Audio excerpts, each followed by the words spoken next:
Le département de l'Ain est marqué par le contexte du débarquement des troupes alliées sur les côtes de Provence.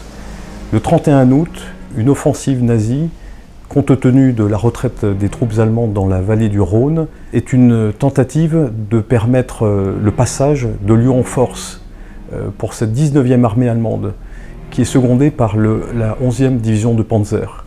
C'est la bataille de Meximieux entre le 31 août et le 2 septembre, qui est marquée par un semi-échec de cette offensive nazie, mais qui permet un passage d'une partie de ces troupes allemandes. Quant à Lyon, elle est marquée par la libération de cette ville le 3 septembre.